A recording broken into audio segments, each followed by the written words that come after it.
You've probably heard her name, Ada Lovelace. She's often called the first programmer. But you know, that title, it doesn't even begin to cover how complex and, frankly, how much more fascinating her real story is. So today, we're going to unpack the legacy of a true visionary. If you're a gamer or just into tech, that name probably rang a bell recently, and for good reason.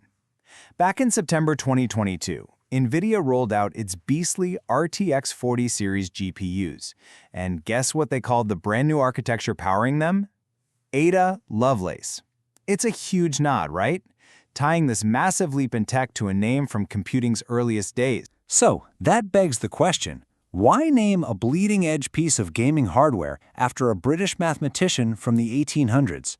Who was the real Ada Lovelace? Let's get into it. Our story kicks off with her pretty surprising background, which really set the stage for a life caught right between two completely different worlds: the world of poetry and the world of mathematics. Okay, so check this out. Ada was born way back in 1815, and her dad was none other than Lord Byron. Yeah, the Lord Byron, the famous, romantic, and kind of notoriously wild poet. Her mom, Annabella Milbank, was the total opposite, a brilliant mathematician. And she was so terrified that Ada would inherit her father's poetic insanity, she basically forced a curriculum of logic and math on her. This really unique upbringing led to this pivotal moment when, at just 18 years old, she met the incredible inventor, Charles Babbage. Babbage was just blown away by her. He was floored by her super sharp analytical mind. He showed her his prototype for this mechanical calculator, the difference engine, and she just got it instantly.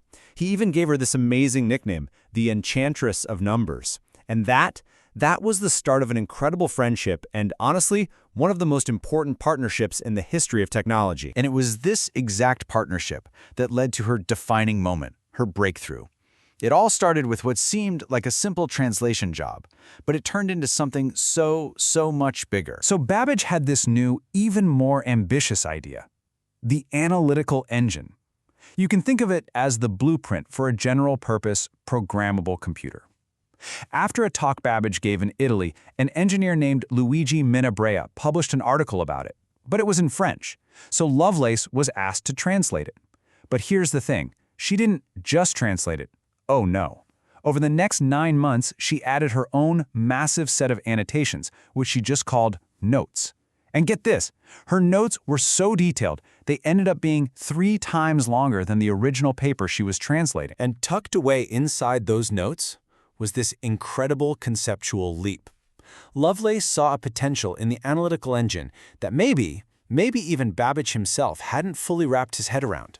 She saw a future for this machine that went way beyond just crunching numbers. And this right here, this is the heart of her genius.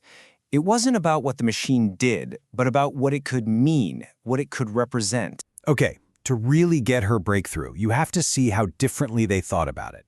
The historian Doran Swade explains it perfectly. For Babbage, the machine was all about calculation. It was an incredibly powerful calculator, but it was bound by numbers.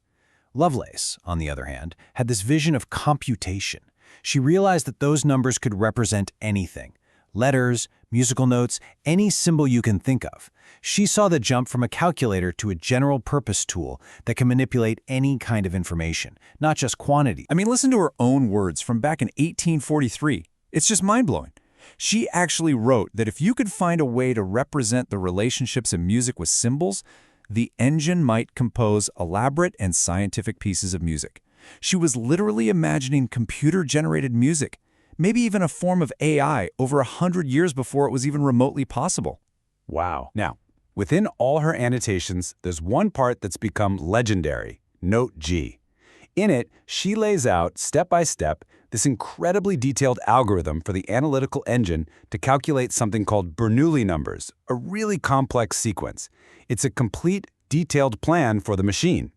And because her translation and notes were published and widely read, this is considered the first computer program ever published. And that word published, that's the key, because that one word throws us right into the middle of a really fascinating historical debate. Was Ada Lovelace really the first programmer? Okay, so let's break it down. The case for Lovelace is pretty strong, right? She was the first to publish a program, she talked about abstract ideas like loops, and she really saw computing as its own new field of science, separate from just pure math. But the case for Babbage is also really compelling. Historians have now dug up dozens of programs that Babbage wrote himself for his own machine, and some of them were written 6 or 7 years before Lovelace even wrote Note G. And this isn't some dusty old argument. People are still actively debating this. A leading computer historian, Doron Swade, the same guy from earlier, he's looked at all of Babbage's unpublished work, and he's pretty clear about it. He says, "I do not support, and indeed I refute, the claim that she was the first programmer." So, where does that leave us? Well, here's the crucial point. The historical consensus right now is that Charles Babbage did, in fact, write the very first computer programs.